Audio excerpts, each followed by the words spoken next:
আসসালামু আলাইকুম শিক্ষার্থীরা। প্রথম অধ্যায়, আজকে আমরা কৃষি প্রথম অধ্যায় শুরু করব। প্রথম অধ্যায়ের নাম হলো বাংলাদেশ কৃষি ও আন্তর্জাতিক প্রেক্ষাপট। শুরুতেই বলে নিচ্ছি, এখানে যেসব লাইন দেখানো আছে এগুলো খুবই গুরুত্বপূর্ণ, সবাই এগুলো দাগিয়ে নেবে। আমি একবার পড়ে দিচ্ছি। কৃষি বাংলাদেশের অর্থনীতির মেরুদণ্ড। এই শিল্পায়নের যুগেও বাংলাদেশ কৃষির উপর সম্পূর্ণ নির্ভরশীল। আন্তর্জাতিক কৃষির সাথে তুলনা করলে অনেক ক্ষেত্রে বাংলাদেশ পিছিয়ে আছে। বাংলাদেশ যেমন কৃষিপ্রধান দেশ, আর আমরা মাছে ভাতে বাঙালি, তবুও ধান উৎপাদনে আমরা ভিয়েতনাম, চীন, জাপান প্রভৃতি দেশ হতে অনেক পিছিয়ে আছি। আন্তর্জাতিক প্রেক্ষাপটে বাংলাদেশের বিজ্ঞানীরা প্রতিযোগিতামূলক অবস্থানে যাচ্ছেন।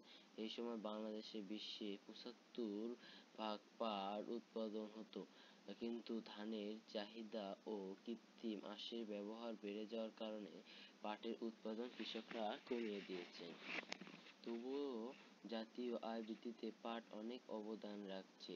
পাট ও পাটজাত দ্রব্য রপ্তানি করে বাংলাদেশ উল্লেখযোগ্য পরিমাণ বৈদেশিক মুদ্রা অর্জন করছে। বাংলাদেশের বাজারে শুধু যে বাংলাদেশের পণ্যই পাওয়া যায় তা নয়, প্রতিবেশী দেশেরও পণ্য বাজারে পাওয়া যায়। এতে বাংলাদেশের সাথে অন্য দেশের একটি প্রতিযোগিতামূলক বাজার সৃষ্টি হয়েছে।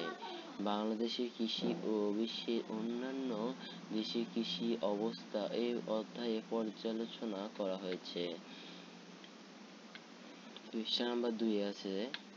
এই অধ্যায়ের শেষে আমরা যা জানবো আর কি, কৃষিতে বিজ্ঞানীদের অবদান ব্যাখ্যা করতে পারবো, আধুনিক কৃষি ফলন এবং আমাদের জীবনধারা পরিবর্তনের মধ্যে সম্পর্ক স্থাপন করতে পারবো, আমাদের সাথে বিশ্বের কয়েকটি নির্বাচিত দেশে কৃষির অগ্রগতি সম্পর্কে বর্ণনা করতে পারবো, বাংলাদেশের কৃষির সাথে কয়েকটি নির্বাচিত দেশের কৃষির তুলনা করতে পারবো। পার্ট 1 এ যা আছে তা হলো কৃষিতে বিজ্ঞানীদের অবদান। কৃষিতে বিজ্ঞানীদের অবদান অনেক। বিজ্ঞানীরা দীর্ঘকাল পর্যবেক্ষণ ও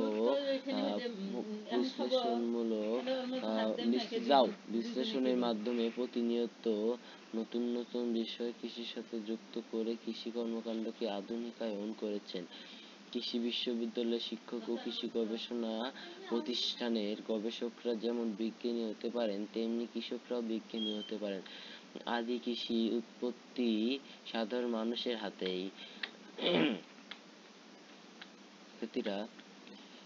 এখানে আদি কৃষি উৎপত্তি কিন্তু সত্যি সাধারণ মানুষের হাতেই।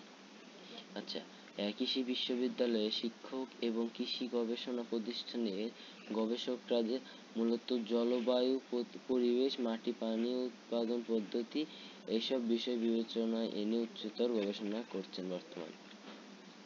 বুঝেছো? তাদের নিরলস গবেষণার ফলে কৃষিতে যুক্ত হচ্ছে নতুন নতুন প্রযুক্তি। বাংলাদেশের কৃষি সমস্যাগুলোর দৃষ্টিগোচরে আনা জরুরি। আসলেই সত্য। ফসল উৎপাদনে এ দেশের প্রধান সমস্যাগুলো হচ্ছে মাটির পুষ্টি উৎপাদনে সমস্যা, সার ব্যবস্থাপনা সমস্যা, বন্যা ও খরা সমস্যা, লবণাক্ততা সমস্যা। এই 4টা পয়েন্ট খুবই ইম্পর্টেন্ট। উপযুক্ত সমস্যা বলে আমাদের বিজ্ঞানীরা যথেষ্ট অবদান রেখে চলেছেন। সারা দেশে মাটিতে উদ্ভিদের পুষ্টি সমস্যার সমাধানের জন্য বিজ্ঞানীরা দেশে 30টি কৃষি পরিবেশ অঞ্চলে ভাগ করেছেন। এখানে তোমাদের এমসিকিউ প্রশ্ন আসতে পারে, বিজ্ঞানীরা কয়টি দেশে কৃষি পরিবেশ অঞ্চলকে ভাগ করেছেন? আচ্ছা, কোন কৃষি পরিবেশ অঞ্চলের মাটি কিরূপ এসব বিষয়ে উদ্ভাবন কৃষি বিজ্ঞানীদের একটি গুরুত্বপূর্ণ অবদান। এসব অঞ্চলে মাটির ধরন বিবেচনা করে ফসল ফলানোর জন্য কোনো ফসলে কি মাত্রায় সার প্রয়োগ করা হবে সেই বিষয়ে গবেষণাকে নির্দেশনা দেওয়া হয়। তেমনিভাবে সার ব্যবস্থাপনায় সুন্দর পরামর্শ দেওয়া হয়। পূর্ববর্তী ফসলে যে মাত্রায় সার দেওয়া হয়েছে তা বিবেচনা করে পরবর্তী ফসলের জন্য সারের মাত্রা নির্ধারণ করা হয়। কেননা কোনো সার নিঃশেষ হয়ে যায় না। বন্যা, খরা, লবণাক্ততা বাংলাদেশের প্রধান কৃষি সমস্যা। এই সমস্যা দূরীকরণের জন্য বিজ্ঞানীরা বেশ অগ্রসর হয়েছেন। শিক্ষার্থীরা আবার বলছি যেসব লাইন দাগানো এগুলো খুবই ইম্পর্টেন্ট, তোমরা সবাই এগুলো মুখস্থ করবে।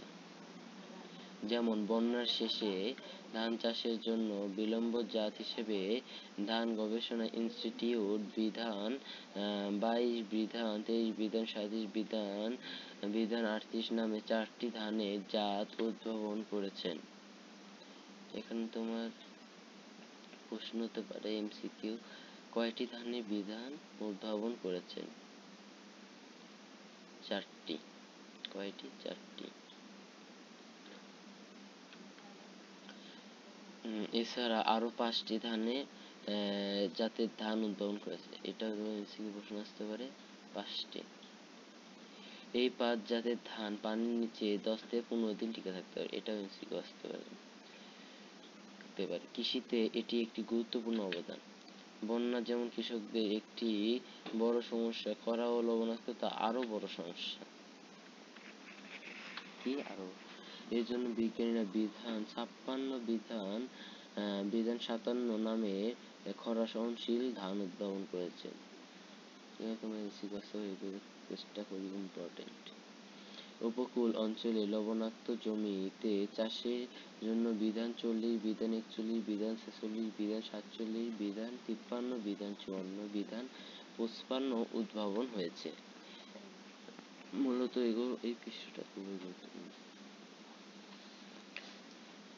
আচ্ছা, অভিজ্ঞতার মধ্য দিয়ে কৃষকেরা নতুন বিষয় আবিষ্কার করে কৃষিতে নতুন যাত্রা যোগ করেছেন। যেমন ঝিনাইদহের হরিপদ কাপালি হরিধান নামে একটি ধান নির্বাচন করেছেন। কিছু কিছু উদ্ভিদে বীজ হিসেবে ব্যবহার করা হচ্ছে। এই ধানের বীজ থেকে উৎপন্ন হচ্ছে মাতৃ গাছের সকল গুণাগুণ হুবহু পাওয়া যায়। ফুলের পরাগায়নের সময় উদ্ভিদতাত্ত্বিক বীজে পিতৃ গাছের গুণাগুণ যুক্ত হওয়ার সুযোগ থাকে, কিন্তু অঙ্গোৎপাদনে সে আশঙ্কা থাকে না। কৃষকরা কলা, আম, লিচু, কমলা, গোলাপ, চা, ইক্ষু, লেবু ইত্যাদি উৎপাদনে অঙ্গোৎপাদন ব্যবহার করে থাকেন। ফসলের বীজ ও নতুন নতুন জাত উন্নয়ন, বীজ সংরক্ষণ, রোগ বালাইয়ের কারণ শনাক্তকরণ, ফসলের পুষ্টিমান বাড়ানো এই সকল কাজেই কৃষি বিজ্ঞানীরা করে থাকেন। এমনকি ফসল সংগ্রহের পর বিপণন পর্যন্ত ফসলের নিরাপত্তা বিধান ও স্বাস্থ্যসম্মত রাখার যাবতীয় প্রযুক্তি কৃষি ও অন্যান্য বিজ্ঞানীরা গবেষণার মাধ্যমে সম্পন্ন করেন। কৃষির সঙ্গে বিজ্ঞানীরা নানা শাখা কর্মকাণ্ডে জড়িত। কৃষি তত্ত্ব ছাড়াও মৃত্তিকা বিজ্ঞান, কৌলিতত্ত্ব ও উদ্ভিদ প্রজনন ইত্যাদি শাখায় বিজ্ঞানীরা তথ্য ও প্রযুক্তি উদ্ভাবন ও প্রয়োগের মাধ্যমে অবদান রাখছেন। পশু পাখি পালন ও এদের চিকিৎসার ক্ষেত্রে অপর একদল বিজ্ঞানী ক্রমাগত কাজ করছেন। মৎস্য পালন, লালন পালন, প্রজনন, উৎপাদন ও বিপণনের ক্ষেত্রে একদল বিজ্ঞানী অবদান রাখছেন।